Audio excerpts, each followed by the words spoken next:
When Chris Massey first started theorising about the construction process involved in building the pyramids, much of what shaped his ideas and then formulated his process was already evident and established. The pyramid precinct was already there, 22 feet wide and 33 feet deep. There was evidence of a canal, and there was a covered causeway. In 450 BC, nearly 2,000 years after the construction of the pyramids, the Greek historian Herodotus travelled to Egypt and visited the Giza plateau. Here, his guide explained to him that the causeway alone took 10 years to build. But whereas traditional historians view it as a walkway used for ceremonial purposes, Chris saw a pipe, a culvert, too engineered and far too robust for such a simple function. With these parts of the puzzle already in place, Chris began to construct his own method. The project would begin by putting all of the infrastructure in place. A canal would be dug from the Nile connected to the limestone quarry and as close to the pyramid site as possible.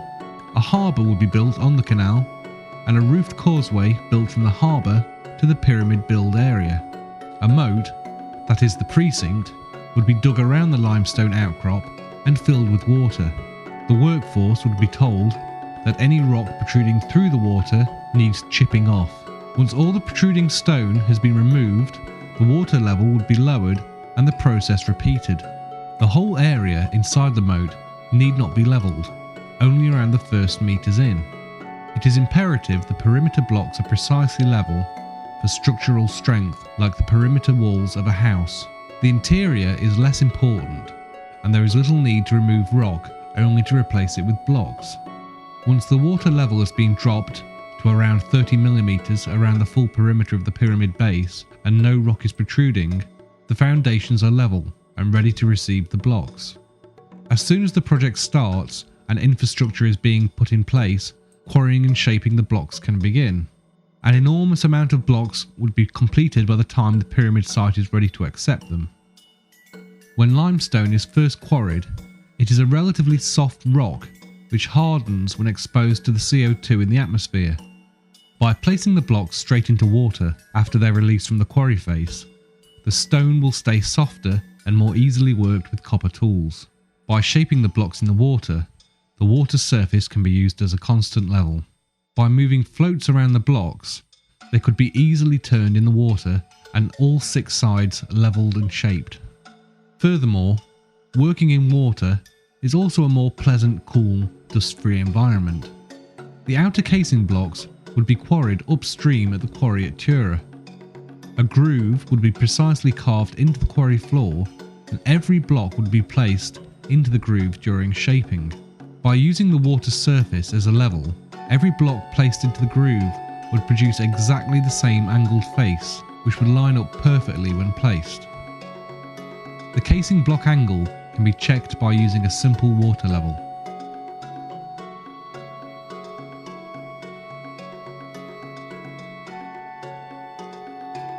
The quarrying process can take place all year round. Once shaped, the blocks would have floats attached and then left in a store area on the quarry floor. Ideally, the floats would be made from cedar wood. The density of limestone is around 2.5 tonne per cubic metre. When placed in water, each cube displaces 1 tonne of water, so you only need 1.5 tonne of buoyant material attached to float a stone block. Cedar wood has a density of around 500 kilograms per cube, so around 3 cubes of cedar wood would be required to float each cube of limestone. The amount of buoyant material required could be massively reduced by either hollowing out the wood or replacing the wood with more buoyant material. But then, as now, Egypt was not blessed with large forests and an abundance of timber, so the floats would be made from sealed papyrus matting wrapped around inflated animal skins. Papyrus grew in abundance, and the whole population knew how to work it, making everyday products from shoes to curtains with it. Papyrus buoyancy properties were well known and had been used for millennia to make simple rafts.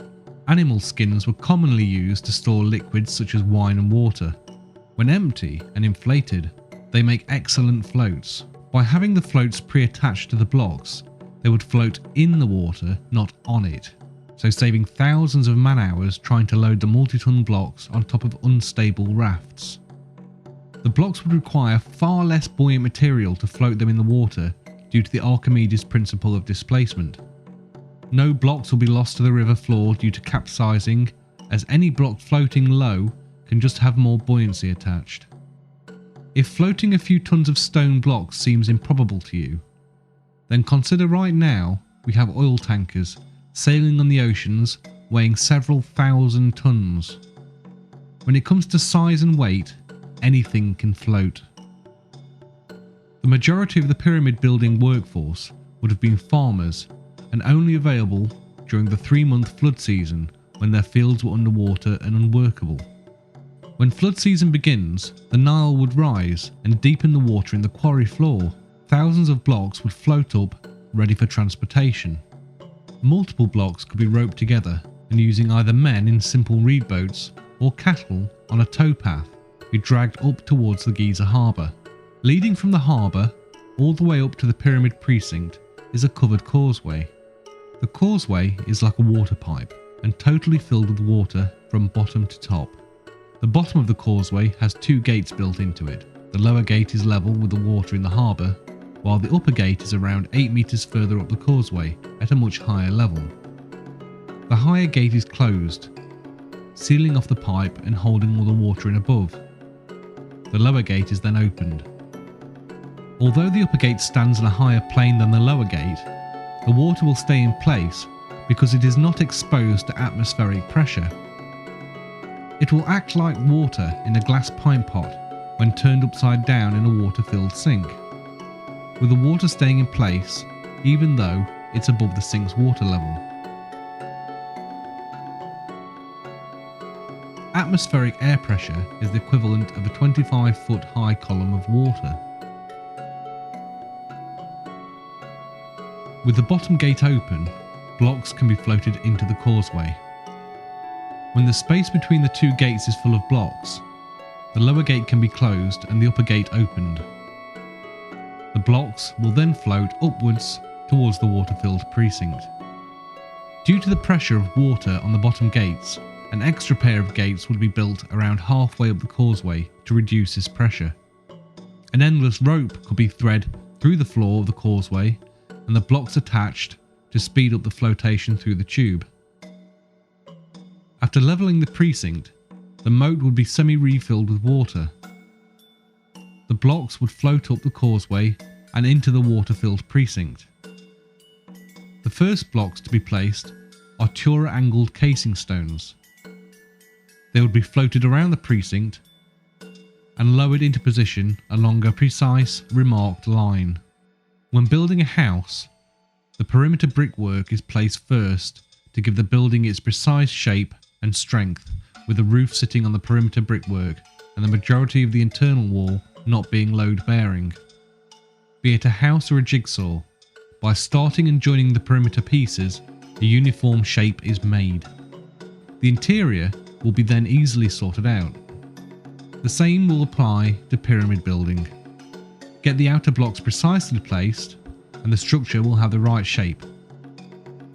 The first few layers behind the facing blocks would need to be precisely cut and joined together to give the structure inherent strength. Due to the lower blocks not being raised above the precinct height, larger blocks can be placed, giving a strong foundation to the building. As each block layer is placed, it is checked for level against the water's surface. Adjustments would then be made to the blocks. When a layer has been completed and level checked, more water is added to the precinct moat, making the water deeper, so that the next layer can be floated into position. This process would continue until the water is level with the top of the precinct wall, which was around 8 meters high. When the first few layers have been positioned and are nearly level with the precinct wall, the blocks will have to be raised above the precinct water level. By building a lift shaft onto the side of the pyramid, you would recreate a similar structure to the causeway. Again, build 2 separated gates at the bottom of the shaft, fill the shaft with water, and again close the second gate to hold the water in the shaft. Open the first gate and float in numerous blocks, then shut the first gate, open the second gate, and the block will float up to the summit of the pyramid. To keep water pressure down on the lower gates, every 15 meters or so, additional pairs of gates will be built into the shaft. Here we see blocks floating up the water lift shaft.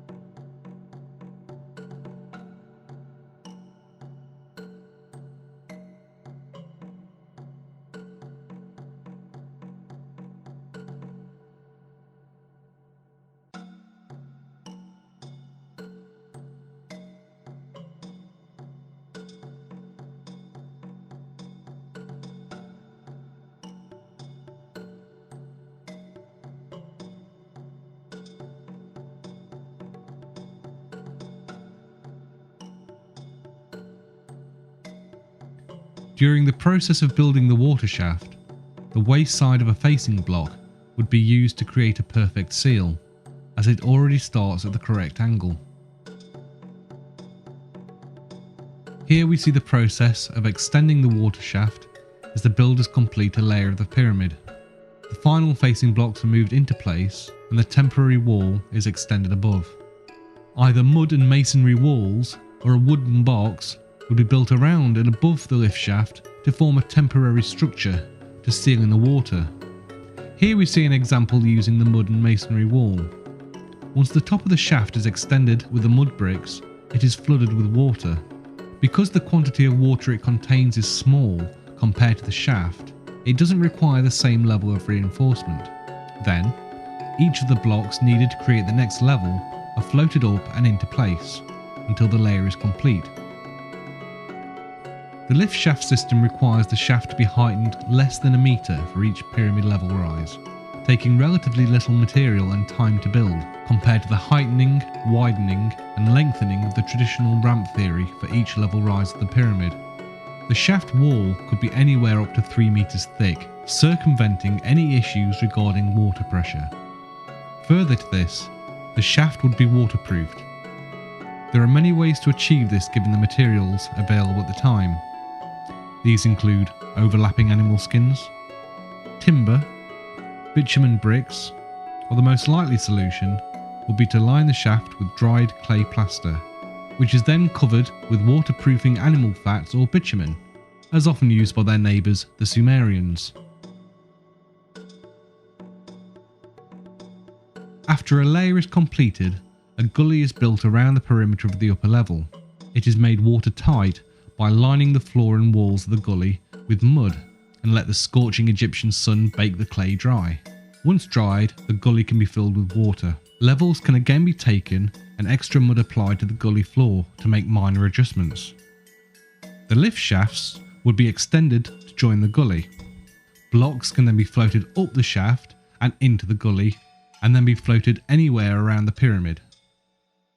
The most difficult part of pyramid building is raising the multi-ton blocks hundreds of feet into the air, which the water shaft does relatively easily. Once the blocks are up to the high level, they could just be pulled on rollers or dragged on a wet mud floor into position. But as water-filled gullies would already be in place to check the structure for levelness, it could be extended and used to float the blocks directly into position. Due to the enormous amount of blocks on the lower levels, a lift shaft would be built on all 4 sides to speed up the erection process. The perimeter casing blocks are floated into position first, and then a small wall is built on top to form a gully. This image shows how the pyramid site would look during erection. A deep water gully would be required if the majority of the floats are stacked on top of the blocks. They could then be positioned tight next to each other as pictured. If, however, the floats significantly sail past the side of the blocks, a shallower gully system could be used and positioned as in the picture. There is significant evidence that spring water bubbled up under the pyramid, fed from the water of the significantly higher Lake Maurus, as a natural spring from the lake lies directly underneath the pyramid.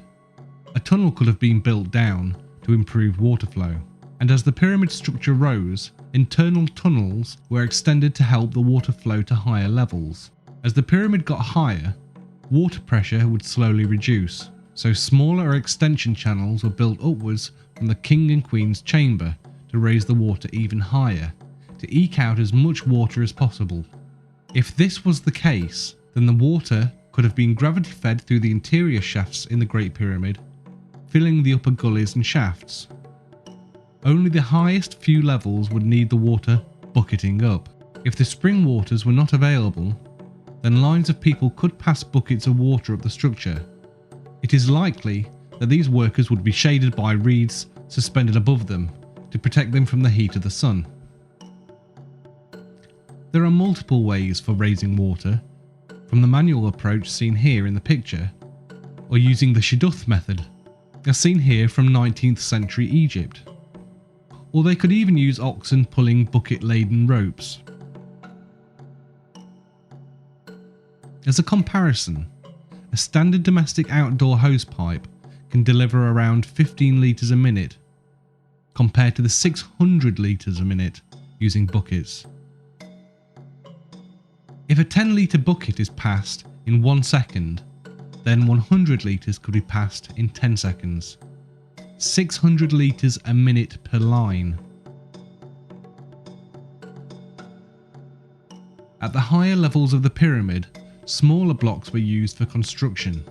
Therefore, the water shaft would equally reduce in size, using less material the higher we go. Here we see how the completed pyramid would look, without the centuries of wear that we see today. The white limestone of Tura would shine in the sunlight. Here we see the traditional view of pyramid building, with thousands of men dragging staggering weights up an enormous ramp which would take millions of tons of material to construct. Once completed, this enormous ramp would need to be demolished and the material dispersed, compared to the easily demolished lift shafts which could be smashed from above and act like a rubbish chute. Evidence is beginning to surface that lends itself to the theory of using water shafts for moving the blocks to the pyramids. The picture you see here is of a roofed causeway that was discovered near Snefru's bent pyramid. The walls are almost 3 meters in height and 2.5 meters wide. This type of causeway is just like the kind that Chris imagines with his theory. Well, how about this? Here we see the well-preserved causeway at the Pyramid of Giza. Why were the walls built so strong and thick, and such large roof slabs used just to create a walkway?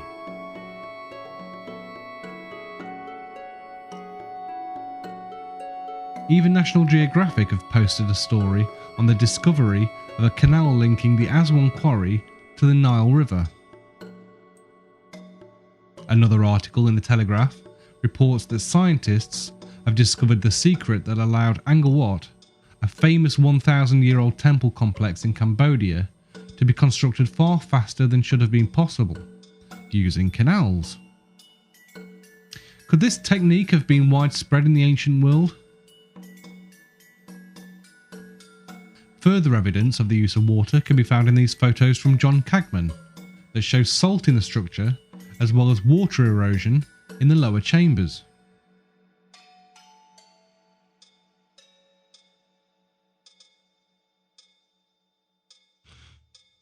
Compelling new evidence is now coming to light that there were significant, large high-pressure springs bubbling up on the Giza plain at the time the pyramids were built. These high-pressure springs were fed by a huge underground aquifer, fed at the time from the faster-running deeper Nile. We also have supporting evidence to the flotation theory in the discovery of connection bosses. As you can see in the image, these bosses have been found on various pyramid blocks, much like the modern day lifting lugs. Because of their orientation, it is clear that they would be used to suspend the blocks from above, as would be the case with flotation. Other evidence that lends credence to the flotation theory is the fact that throughout the pyramid structure, salt and water-based impurity has been found. This points towards the notion that there was a lot of water contained at some point within the pyramid structure. Finally, it has been known for some time that the Great Pyramid has very subtle concave sides. This is only visible with the correct lighting conditions as seen here. Could this be evidence of the water shaft? For a deeper look into the water shaft theory, then please read the book.